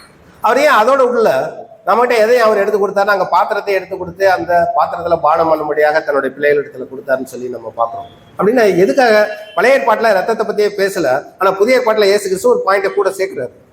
நீங்க இந்த பாத்திரத்துல தயவுசெய்து பானம் பண்ணுங்க அப்படின்னு சொல்லி. இதுல யாரும் என்ன பண்ணுவேன்னா, இதுல இருக்கக்கூடிய அத்தனை டிராப்ஸையும் நீங்க என்ன பண்ணுங்க, ஒரு டிராப் கூட மீன் வைக்காம நீங்க எல்லாருமே பகிர்ந்து கொண்டு சாப்பிடுங்க அப்படின்னு சொல்லி சொல்றாரு. அப்படின்னா எதை அடையாளப்படுத்துதுன்னா, அந்த பாத்திரம் என்பது அதில் உள்ள அந்த ரசம்லாம் எதை அடையாளப்படுத்தக்கூடியதாக இருக்குன்னு சொல்லி பார்க்கும்போது கிறிஸ்துவ நிமித்தம் வரக்கூடிய பாடு. அப்ப அவருடைய ஈடுபலியை மட்டும் நம்ம விசுவாச பார்த்தாது, அவருடைய நிமித்தம் அவருடைய கிறிஸ்துவ நிமித்தம் படக்கூடிய பாடுகள் அதுதான் என்ன பண்ண போகுதுன்னு சொல்லி பார்த்தீங்கன்னா நம்மளை பரிசுத்தமாக்க போகுது. ஏன்னா இதை மட்டும் கொடுத்தாருன்னு வச்சுங்களேன், நம்ம வசனத்தை மட்டும் படிச்சுட்டு போயிடுவோம். ஆனா பாடுகள் இருந்தால் மட்டும்தான் எதாக முடியும், நம்மளை பரிசுத்தப்படுத்த முடியும். ஸோ அந்த நோக்கத்தோட இயேசு கிறிஸ்து என்ன பண்ணியிருக்காருனாக்கா, இந்த பாத்திரத்துல அவர் எதை கொடுத்துருக்காருன்னா அந்த ரசத்தை கொடுத்து நீங்க தயவுசெய்து எல்லாரும் உங்களுக்குள்ள பங்கிட்டு கொள்ளுங்க அப்படின்னா இது எல்லாருக்குமே பங்கு இருக்கு இந்த பாடுகள்ல. யாராவது ஒருத்தவங்க எனக்கு இந்த பாடல எனக்கு பங்கு இல்லை அப்படின்னு சொல்லி நம்ம போயிட முடியுமானா கண்டிப்பா போக முடியாது. இதை கொலைசியர் எப்படி எழுதுறாரு பவுல், படிக்கலாம் பாருங்க. கொலைசியர் 1ஆம் அதிகாரம் 24ஆம் வசனம். கொலைசியர் 1:24. இப்பொழுது நான் உங்கள் நிமித்தம் அனுபவிக்கிற பாடுகளில் சந்தோஷமடைகிறேன். கிறிஸ்துவுடைய உபத்திரவங்களை குறைவானதை அவருடைய சரீரமாகிய சபைக்காக என் மாம்சத்திலே நிறைவேற்றுகிறேன். அப்ப எப்படி அருமையா சொல்லிட்டாரு பாருங்களேன், உங்கள் நிமித்தம் அனுபவிக்கிற பாடுகளில். இப்ப ராஜ் பிரதருக்கு நான் உபத்திரவம் கொடுக்குறேன், அவர் எல்லாத்தையும் பொறுமையை சகிச்சுக்கிறார். நம்ம சகோதரன் தானே, பரவாயில்ல, அவர் பாடுங்க, எனக்கு பாட கொடுத்தா கூட நான் அதை அனுபவிச்சுக்கிறேன், நான் பொறுமையா இருக்கிறேன், அவரையும் நான் மன்னிக்கிறேன். அந்த மாதிரி ஒரு மனப்பாங்கில் அவர் இருக்கும்போது அவர் எதை நிறைவேற்றுறாரு தெரியுங்களா? எந்த பாடுகள் அவர் நிறைவேற்றக்கூடியவராக இருக்கிறார்? கிறிஸ்துவ நிமித்தம் வரக்கூடிய பாடுகள்ல சரீரமாக்கி இந்த சபைக்காக எல்லாருமே நம்ம சரீரமான சபைகள். ஒருவேளை நான் அவருக்கு உபத்திரவத்தை கொடுக்கும்போது அவருடைய ஊழியத்துக்கு நான் தடையா இருக்கிறேன்னு வச்சுக்கோங்களேன், ஏதோ ஒரு விதத்துல அவருக்கு நான் தடையா இருக்கேன் அப்படின்னா கூட அவர் என்னை மன்னிக்கிறார். அந்த என் மூலம் வரக்கூடிய உபத்திரவங்களை பொறுத்து கொள்றாரு. அப்படின்னா என்ன அர்த்தம்? இயேசு கிறிஸ்து எதிர்பார்க்கக்கூடிய அந்த உபத்திரவத்தை அவர் என்ன பண்ணிக்கிறாருன்னு சொல்லி பாத்தீங்கன்னாக்க சகித்து கொண்டு என்ன வசனத்தை அவர் நிறைவேற்றக்கூடியவராக இருக்கிறார் தெரியுங்களா? கிறிஸ்துவனுடைய உபத்திரவங்களில் குறைவானதை அவருடைய சரீரமாகிய சபைக்காக என்ன பண்றேன், என் மாம்சத்திலே நிறைவேற்றுகிறேன். ஒவ்வொருத்தரும் இந்த மாதிரி நம்முடைய சபையில் உள்ள சரீராங்கங்களுக்காக நம்ம வரக்கூடிய பிரச்சனைகளை, துன்பங்களை, பாடுகளை இந்த நிமித்தம் நம்ம பொறுமையோடு சகித்து நம்ம போகும்போது இன்னும் அதிகமான ஆசீர்வாதத்துக்குள்ள நம்ம போவோம்னு சொல்லிட்டாரு. இப்போ உலக பிரகாரமா நான் ஒரு தப்பு பண்ணிட்டு அதனால வரக்கூடிய தண்டனை அனுபவிக்கிறதுனால எந்த ஒரு ஆசீர்வாதமும் இல்லை. ஆனா ஒரு சகோதரனுக்காக நான் ஒரு சகோதரனுக்கு தப்பு செய்யும் போதோ அல்லது எனக்கு ஒரு சகோதரன் தவறு செய்யும் போதோ அதை அவங்களுக்கு மன்னிச்சு நம்ம அதுக்காக அவங்களுக்காக நம்ம ஜெபம் பண்ணும்போது உண்மையாலுமே தேவனுடைய மைண்டுக்குள்ள நம்ம உள்ள போயிடுவோம் இல்லைங்களா? தேவன் என்ன பண்றாரு, நல்லவங்களுக்கும் உதவி பண்றாரு, கெட்டவங்களுக்கும் உதவி பண்ணிட்டு இருக்காரு. ஸோ தேவனுடைய மைண்டுக்கு நம்மளை கொண்டு போகணுங்கிறத அவருடைய சித்தம். சொல்றாரு பாருங்க, மத்தேயு 5ஆம் அதிகாரம் 48ஆம் வசனம். மத்தேயு 5:48. மத்தேயு 5:48.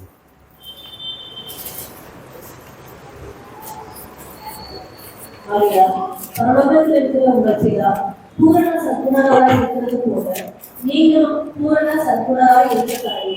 பாருங்க எந்த அளவுக்கு எடுத்துட்டு போக பாக்குறாரு. ஏன்னா புதிய சித்தம் வந்தது தேவனுடைய சித்தம். அந்த சித்தத்தை அதான் நம்ம டெவலப் பண்ணணும், புது சிஸ்டையை தான் டெவலப் பண்ணணும்னு எதிர்பார்க்கிறாரு. அது எந்த அளவுக்கு கொண்டு போகணும் பாக்குறாரு. ஏன்னா கொடுக்கப்பட்டிருக்க சித்தம் தேவனுடைய சித்தம்.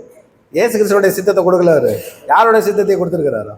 புது சிருஷ்டிக்கு அவருடைய தேவன் தன்னுடைய சொந்த சித்தத்தையே எடுத்து கொடுத்திருக்கிறாரு இல்லைங்களா? கொடுத்து அந்த புது சிருஷ்டியில எல்லாருமே டெவலப் ஆகணும். அப்படி ஆகும்போது நம்ம யாருடைய சித்தத்துக்கு இணைய கொண்டு போகணும்னு சொல்லி பாக்குறாரா?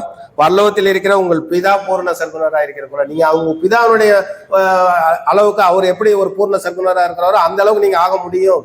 இல்லை நம்மளால ஆக முடியும்னா இது அந்த திறமையை நம்மகிட்ட இருந்து எதிர்பார்க்கறதுனாலதான் ஆக முடியுங்கிற நம்பிக்கை இருக்கிறதுனாலதான் நம்மகிட்ட இந்த பொறுப்பை கொடுத்துருக்கிறாரு இல்லைங்களா? நல்லா கவனிக்கணும். ஒருவேளை நான் தேவனுடைய அந்த பூர்ண சர்க்குணத்துக்கு இணையாக என்னால கேரக்டர் மாற முடியலனாக்க என்னால மாற முடியாத ஒரு கேரக்டர் என்கிட்ட இருந்து எதிர்பார்ப்பாரா தேவன்? அப்படின்னா கண்டிப்பா எதிர்பார்க்க மாட்டாரு. என்னால மாற முடியாத தேவன் என்கிட்ட இருந்து எதிர்பார்த்தானா அவருடைய நீதிக்கு தப்பா போயிடும். அப்ப பாருங்க, கண்டிப்பா மாற முடியும். புதிதா பூர்ண சர்க்குணா இருக்கிற அளவுக்கு என்னால நாளும் மாற முடியும். அது இருக்கிறதுனால தேவன் இப்ப நம்மகிட்ட இருந்து எதிர்பார்க்கிறார், நீங்களும் வாங்க என்னோட பாடுகளை அனுபவிச்சு வாங்க அப்படின்னு சொல்லிட்டு இல்லைங்களா? அப்ப அந்த சொந்த ஜனங்களாலதான் அந்த இஸ்ரேல் ஜனங்கள் கஷ்டப்பட்டாங்க, இயேசு கிறிஸ்து கஷ்டப்பட்டாரு. அதனால இன்னைக்கு சொந்த சரீரத்தின் மூலம் கூட நமக்கு உபத்திரம் வரலாம் அப்படிங்கிறதையும் நமக்கு சொல்லி கொடுக்குறாரு. ஸோ எந்த விதத்துல உபத்திரம் வந்தாலும் சரி, உலகத்தார் இந்த சத்தியத்தின் நிமித்தம் நம்மளுக்கு வெறுத்தாலும் சரி, சொந்தக்காரங்க வெறுத்தாலும் சரி, சொந்தக்காரங்க கண்டிப்பா இருப்பாங்க. இது எல்லாமே ப்ராக்டிகலா நம்ம அனுபவிச்சிருக்கணும். யாரும் இதுல இருந்து என்ன நோ ஒன் இஸ் எக்ஸப்ஷனல் இல்லைங்களா? நம்ம எல்லாருமே இதெல்லாம் எனக்கு எந்த பிரச்சனை இருந்து எனக்கு கிடையவே கிடையாது அப்படின்னு யாருமே என்ன பண்ண முடியாது, சொல்ல முடியாது. எல்லாருக்கும் இந்த மாதிரி பிரச்சனையெல்லாம் சந்திச்சுதான் வருவாங்க. அப்படி வராங்கன்னா அவங்க சரியான பாதையில ஓடிட்டு இருக்காங்கன்னு அர்த்தம். சொந்தங்கள் வெறுக்கும் போது சத்தியத்தை நிமித்தம், அதே மாதிரி உலகத்தார் நம்மளை வெறுக்கும் போது, அதே மாதிரி சில சகோதரர் மூலமாக சில பாடுகள் நமக்கு வரும்போது எல்லாத்தையும் நம்ம தேவனுடைய பார்வையில நம்ம எடுத்து நம்ம இன்னும் பூர்ண சர்க்குணராக மாறுவதற்கு தேவன் நம்ம இடத்துல இருந்து எதிர்பார்க்கிறார். ஸோ அதுக்கு நம்ம என்ன பண்ணணும்னா ஒவ்வொரு வருஷமும் ஒரே நிமிஷத்துல இதெல்லாம் நம்ம இந்த கேரக்டருக்குள்ள போக முடியுமா, போக முடியாது. அதனால ஒவ்வொரு வருஷமும் ஒரு டேட்டா வச்சு நீங்க எவ்வளவு தூரம் இம்ப்ரூவ் ஆயிருக்கீங்கன்னு கொஞ்சம் செக் பண்ணுங்க அப்படின்னு சொல்லி நம்ம கிட்ட கேட்கறாரு இல்லைங்களா? அப்போ போன வருஷத்தை விட இந்த வருஷம் நம்ம எவ்வளவு இம்ப்ரூவ் ஆயிருக்கோம், அல்லது எங்கேயாவது நம்ம இன்னும் கீழே போயிருக்கிறோமா, நம்ம வளர வேண்டிய நிலைமையிலிருந்து கீழே இறங்கிட்டோமா, அப்படி இருந்துச்சுன்னா உடனே தேவன்கிட்ட மன்னிப்பு கேட்டால் திருந்திக்கிறதுக்காக இந்த நாள், வேற ஒண்ணுமே இல்லை இல்லைங்களா? தப்பு பண்ணிட்டு ஆனாலும் இதை நம்ம கை வைக்க கூடாது, அந்த மாதிரி நமக்கு பயமுறுத்தல அவரு. எவ்வளவு தான் திருந்தனா டக்குன்னு மன்னிப்பு கேட்டு இன்னும் திருந்தறதுக்கு பாருங்க, நம்மளை என்ன பண்ண மோட்டிவேட் பண்ணதான் பாக்குறாரு இயேசு கிறிஸ்து. ஸோ இதுக்கெல்லாம் ஒரு அருமையான நாள் இந்த நாள். நம்ம அதனால அந்த ஒரு காரியத்துக்குள்ளதான் இப்ப என்ன பண்ண போறோம்னா நம்ம நெக்ஸ்ட் போக போறோம்னு சொல்லி நம்ம பாக்குறோம். ஸோ அப்போஸ்தலனாகிய பவுல் இதை செய்யும் போது ரொம்ப அருமையா நமக்கு செஞ்சு காமிச்சிருக்காரு. நம்ம அந்த பகுதிக்குள்ள போய் நம்ம அந்த கிறிஸ்தனுடைய அந்த அப்பத்தை புசிக்கக்கூடிய காரியத்திற்குள்ளாக நம்ம கடந்து செல்லலாம். 1 கொரிந்தியர் 11ஆம் அதிகாரம் 23ஆம் வசனம். 1 கொரிந்தியர் 11:23. நான் உங்களுக்கு ஒப்புவித்ததை கர்த்தரிடத்தில் பெற்றுக்கொண்டேன். எனவே கர்த்தராகிய இயேசு தாம் காட்டிக் கொடுக்கப்பட்ட அந்த ராத்திரியிலே அப்பத்தை எடுத்து ஸ்தோத்திரம் பண்ணி அதை பிட்டு நீங்கள் வாங்கி புசியுங்கள், இது உங்களுக்காக கொடுக்கப்படுகிற என்னுடைய சரீரமாய் இருக்கிறது, என்னையும் கூறும்படி இதை செய்யுங்கள் என்றார். பாருங்க, ரொம்ப அருமையா ஒரு காரியத்தை செஞ்சு காமிச்சிருக்கிறாரு. அவர் அந்த காட்டி கொடுக்கப்பட்ட அந்த ராத்திரியிலே அப்பத்தை எடுத்து சோஸ்திரம் பண்ணி அதை பிட்டு நீங்கள் வாங்கி புசியுங்கள், இது உங்களுக்காக பிற்கப்படுகிற என்னுடைய சரீரமாய் இருக்கிறது, என்னை நினைவு கூறும்படி இதை செய்யுங்கள் இல்லைங்களா? இப்போ நம்ம எல்லாரும் சேர்ந்து அந்த காரியத்தை செய்யலாம். நம்ம எல்லாரும் சேர்ந்து அந்த கிறிஸ்தனுடைய சரீரத்தில் பங்கு பெறக்கூடிய காரியத்துக்குள்ளாக நம்ம கடந்து செல்லலாம். ஸோ அதுக்காக நம்ம ஒரு ப்ரேயர் பண்ணி அதுக்குள்ள நம்ம கடந்து செல்லலாம்.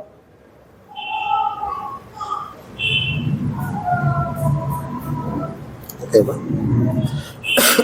நம்ம எல்லாரும் எழுந்து நின்று நம்ம ஜெபிப்போம். ஜெபத்துக்கு அப்புறம் நம்ம ஜஸ்ட் ஒரு நிமிஷம் நம்மகிட்ட ஏதாவது தவறுகள் இருந்தால் நம்ம அதை தேவனிடத்தில் ஒப்படைச்சிட்டு இந்த காரியத்தில் நம்ம பரிசுத்தமாக அனுசரிக்க தேவன் தாமே நமக்கு கிருபை செய்யணும்.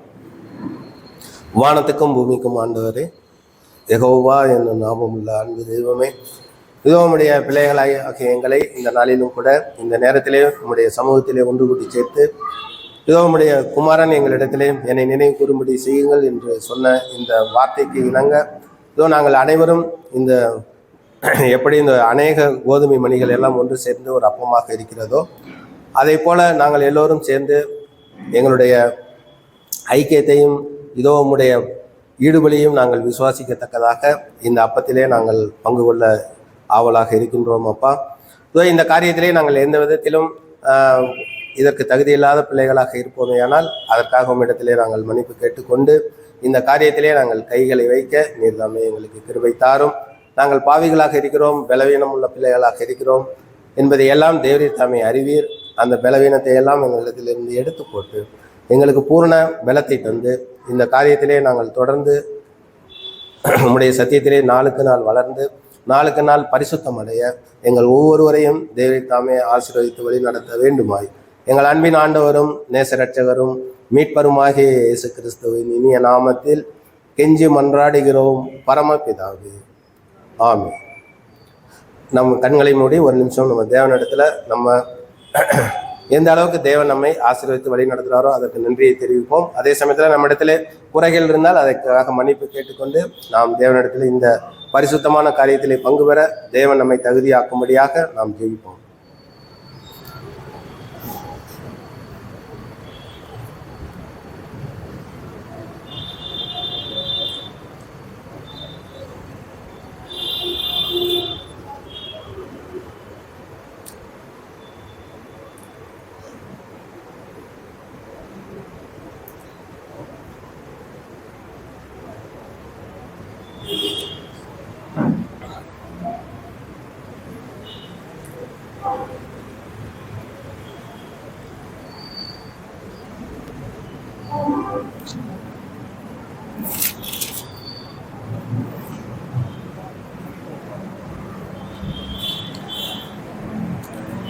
அவர் சோஸ்திரம் பண்ணி அதை பிட்டு, நீங்கள் வாங்கி புசியுங்கள், இது உங்களுக்காக பிற்கப்படுகிற என்னுடைய சரீரமாய் இருக்கிறது, என்னை நினைவு கூறும்படி இதை செய்யுங்கள் என்று அந்த சொன்ன வசனத்தின்படி நாங்கள் இந்த அப்பத்திலே புசிக்க எங்கள் ஒவ்வொருவருக்கும் நீர் தாமே கிருபை தரும்படியாக இடத்திலே நாங்கள் கெஞ்சி இந்த காரியத்திற்குள்ளாக செல்கிறோம். தேவரீர் தாமே எங்கள் ஒவ்வொருவரையும் ஆசீர்வதிக்க நாங்கள் ஜெபிக்கிறோம் அப்பா.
இயேசு கிறிஸ்து தம்மை தாமீடு பலியாய் தந்து பேசுபடியமாய் சராத நம்மை பாசனிருந்து என் ஆசனை வென்றதாம். ஆசரிப்போமே இன்று அன்பர்கள் ஒன்றாய் சேர்ந்து நேசர் நிமித்ததோர் நல்விருந்து.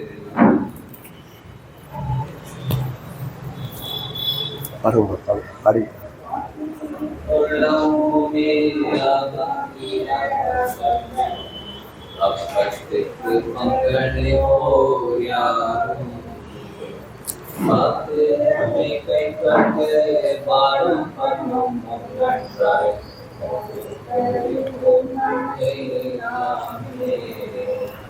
காட்டில் கொடுக்கப்பட்ட ராத்திரியில் வந்தவர் காட்டில் கொடுக்கப்பட்ட ராத்திரியில் வந்தவர் தோத்திரம் பண்ணி பாத்திரம் தந்தவர் விரலை நாவில் நினைவில் வைத்தேன்.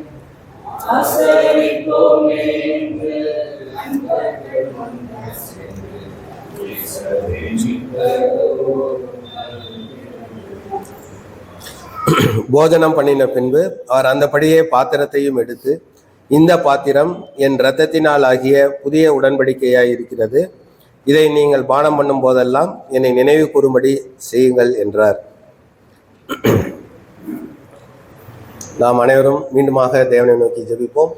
ஸோ இந்த பாத்திரமானது நமக்காக கொடுக்கப்பட்ட பாடுகளாக இருக்கிறது என்பதை நாங்கள் அறிந்திருக்கிறோம். அப்பா, இதோ நீர் எங்களுக்காக எந்த நோக்கத்தோடு இந்த பாத்திரத்திலே நாங்கள் பருக வேண்டும் என்று உம்முடைய சித்தம் இருக்கிறதோ, இதோ இந்த உலகத்திலே இந்த சத்தியத்தின் நிமித்தம் வரக்கூடிய பாடுகள், இந்த உலகத்திலே உறவினர்கள் மூலமாக வரக்கூடிய பாடுகள், இன்னும் சகோதரர்கள் மூலமாக வரக்கூடிய பாடுகள், எல்லாவற்றிலும் நாங்கள் பொறுமையோடு இருந்து உம்முடைய நாமத்தை மகிமைப்படுத்தும் பிள்ளைகளாக நாங்கள் எங்களுடைய வாழ்க்கையிலே எங்களுடைய முடிவு மரண பரியந்தமும் உம்முடைய சத்தியத்திற்கு கீழ்ப்படிந்து, எப்படி உம்முடைய குமாரன் உம்முடைய சித்தத்திற்கு மரண பரியந்தமும் அவர் கீழ்ப்படிந்து வாழ்ந்தாரோ, அதே போல பாடுகளின் மத்தியிலும் நாங்கள் உமக்கு கீழ்ப்படிந்து வாழ்ந்து நீர் எங்களுக்காக வைத்திருக்கக்கூடிய அந்த பந்தய பொருளை பெற்றுக்கொள்ள எங்களை ஆசீர்வதிக்க வேண்டுமாய் கெஞ்சுகிறோம். மெய்யாலுமே நாங்கள் இந்த பாத்திரத்திலே பானம் பண்ணுவதற்கு தகுதியற்றவர்கள், அருகதையற்றவர்களாக இருக்கிறோம். அப்பா, நாங்கள் பலவீனமானவர்கள் என்பதை நீர் அறிவீர். எங்களுடைய பலவீனத்தை எல்லாம் உங்களுடைய பலத்தினால் தாங்கி இதோ நாங்கள் இந்த பாத்திரத்திலே நாங்கள் பானம் பண்ண எங்கள் ஒவ்வொருவருக்கும் நீர்தாமே எங்களை ஆசீர்வதித்து வழி நடத்த வேண்டுமாய் எங்கள் அன்பின் ஆண்டவரும் நேசரட்சகரும் மீட்பருமாகிய இயேசு கிறிஸ்துவின் இனிய நாமத்தில் கெஞ்சி மன்றாடுகிறோம் பரமபிதாவே. நாம் ஒரு நிமிடம் நம் முழங்கால் போட்டு நம்ம தேவனிடத்திலே நம்முடைய தவறுகள் ஏதேனும் இருப்பின் அதற்காக மன்னிப்பு கேட்டுக்கொள்ளவும், இன்னும் நாம் வளரக்கூடிய பிள்ளைகளாக இருந்தால் இன்னும் தேவன் நம்மை அவருடைய பாடுகளிலே நம்மை வளர்க்க அதுக்காகவும் நாம் தேவனை நோக்கி ஜெபம் பண்ணக்கூடிய பிள்ளைகளாக இருப்போமாக.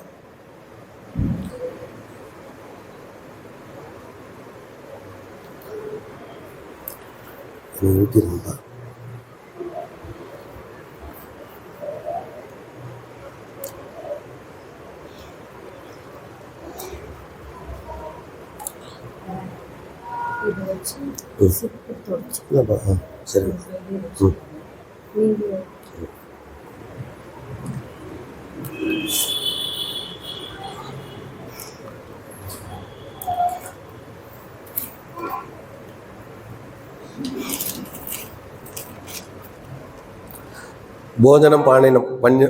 போஜனம் பண்ணின பின்பு அவர் அந்தபடியே பாத்திரத்தையும் எடுத்து, இந்த பாத்திரம் என் இரத்தத்தினால் ஆகிய புதிய உடன்படிக்கையாக இருக்கிறது, நீங்கள் இதை பானம் பண்ணும் போதெல்லாம் என்னை நினைவு கூறும்படி இதை செய்யுங்கள் என்று சொன்ன அந்த வசனத்திற்கு ஏற்றபடி உம்மை நினைவு கூற இந்த பாத்திரத்திலே நாங்கள் ஒவ்வொருவரும் பானம் பண்ண எங்கள் ஒவ்வொருவரையும் ஆசீர்வதித்து வழி நடத்த வேண்டுமாய் எங்கள் அன்பின் ஆண்டவரும் நேசரட்சகரும் மீட்பருமாகிய இயேசு கிறிஸ்துவின் இனிய நாமத்தில் கெஞ்சி மன்றாடுகிறோம் பரமபிதாவே. ஆமென். மோசேயை கொண்டு கர்த்தர் மனித மூளைக்கு செய்து, மோசேயை கொண்டு கர்த்தர் மனித மூளைக்கு செய்து, மேசியாவான கிறிஸ்து நமக்காய் மரித்ததினால் நினைவில் வைத்தேன்.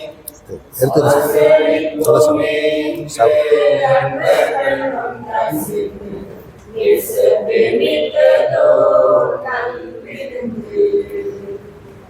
ஆசரிப்போமே இன்று நண்பர்கள் ஒன்றாய் சேர்ந்து. இயேசுவே மிக்கதோர் நல்விருந்து. நீ சமாதானத்தை நான்காம் தேதியின் நாளில் இஸ்ரவேலை இட்டு நின்று ஆசையாகின் ரத்தம் மலையோரும் சிந்திய பின் மரணத்துக்கு தப்பினர் போல இயேசு கிறிஸ்து தம்மை தாமீது பலியாய் தந்து. இயேசு கிறிஸ்து தம்மை தாமீது பலியாய் தந்து. பேசுகரிய மனுஷராக நம் பாசமிருந்து நாசரிக்கின்றார். ஆசரிப்போமே அன்பர்கள் ஒன்றாய் சேர்ந்து. இயேசுவே மிக்கதோர் நல்விருந்து. ஆசரிப்போமே அன்பர்கள் ஒன்றாய் சேர்ந்து. இயேசுவே மிக்கதோர் நல்விருந்து. மோசேயை கொண்டு கர்த்தர் மொழிந்த முறைக்கு இசைந்து. மோசேயை கொண்டு கர்த்தர் மொழிந்த முறைக்கு இசைந்து. மேசியாவான கிறிஸ்து நமக்காய் மரித்ததினாலே நிறைவேறியதே. ஆசரிப்போமே இன்று அன்பர்கள் ஒன்றாய் சேர்ந்து. இயேசுவே மிக்கதோர் நல்விருந்து.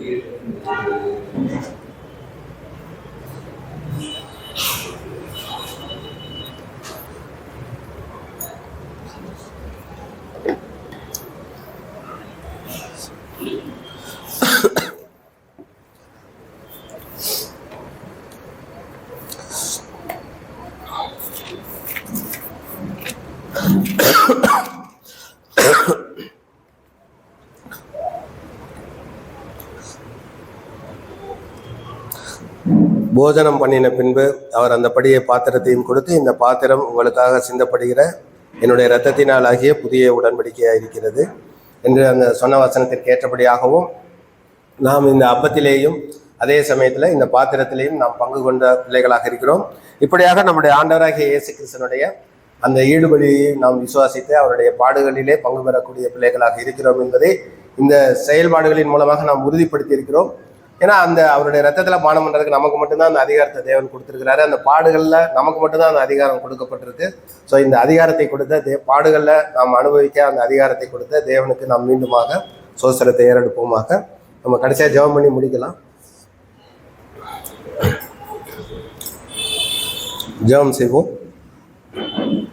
வானத்துக்கும் பூமிக்கும் ஆண்டவரே, யெகோவா என்னும் நாமம் உள்ள அன்பு தெய்வமே, இதோ உம்முடைய பிள்ளைகளாகிய எங்களை இந்த நாளிலும் உம்முடைய பாதத்திலே கொண்டு வந்து இதோ உம்முடைய குமாரனுடைய சித்தத்தை நிறைவேற்றக்கூடிய பிள்ளைகளாக எங்களை இந்த நேரத்திலே நீர் நிலைநிறுத்திய கிருபைக்காக உமக்கே நாங்கள் சோசரத்தையும் துதியையும் கனத்தையும் மகிமையும் நாங்கள் உமக்கே ஏறெடுக்கிறோம். அப்பா, இதோ இந்த உலகத்திலே எவ்வளோ மக்களுக்கு கிடைக்கக்கூடாத அந்த அரிசி சிலாக்கியமாகிய இந்த பாத்திரத்திலே பானம் பண்ணக்கூடிய இந்த பாடுகளிலே கிறிஸ்தனுடைய உபத்திரவங்களில் குறைவானதை நாங்கள் பெற்றுக்கொள்ளக்கூடிய மிகப்பெரிய ஆசீர்வாதத்தை எங்களுக்கு நீர் தந்திருக்கிறீர். ஆகவே இந்த உபத்திரவங்களிலே நாங்கள் சந்தோஷப்பட்டு இன்னும் அதிகமான உபத்திரவங்களை எதிர்பார்க்கக்கூடிய பிள்ளைகளாக நாங்கள் மாறவும், இன்னும் அதிகமாக நாங்கள் உம்முடைய உபத்திரவங்களிலேயும் உம்முடைய தேவனுடைய சித்தத்தை நாங்கள் நிறைவேற்றி உம்முடைய ராஜ்யத்திற்கு தகுதியுள்ள பிள்ளைகளாக மாற எங்கள் ஒவ்வொருவரையும் தேவரித்தாமே ஆசீர்வதித்து வழிநடத்த வேண்டுமாய் எங்கள் அன்பின் ஆண்டவரும் நேசரட்சகரும் மீட்பருமாகிய இயேசு கிறிஸ்துவின் இனிய நாமத்தில் இதோ நாங்கள் எந்த விதத்திலும் இந்த காரியங்களை செய்வதற்கு, இந்த காரியங்களிலே நாங்கள் பங்கு கொள்வதற்கு தகுதியற்ற நிலைமையிலும் எங்களுக்கு தேவரித்தாமே தகுதியை தந்து இம்மட்டும் நீர் பாராட்டின கிருபைக்காக உமக்கே நாங்கள் சோசரத்தையும் துதியையும் ஏறெடுக்கிறோம். அப்பா, எல்லா காரியங்களையும் இன்னும் நாங்கள் ஒவ்வொரு நாளும் இன்னும் பரிசுத்தத்தின் மேல் பரிசுத்தம் அடைந்து நீர் எங்களுக்காக உம்முடைய ராஜ்யத்திலே வைத்திருக்கக்கூடிய அந்த பந்தய பொருளை பெற்றுக்கொள்ளக்கூடிய வகையிலே எங்கள் ஒவ்வொருவரையும் தேவரித்தாமே ஆசீர்வதித்து வழி நடத்த வேண்டுமாய் எங்கள் அன்பின் ஆண்டவரும் நேசரட்சகரும் மீட்பருமாகிய இயேசு கிறிஸ்துவின் இனிய நாமத்தில் கெஞ்சி மன்றாடுகிறோம் பரமபிதாவே. ஆமென்.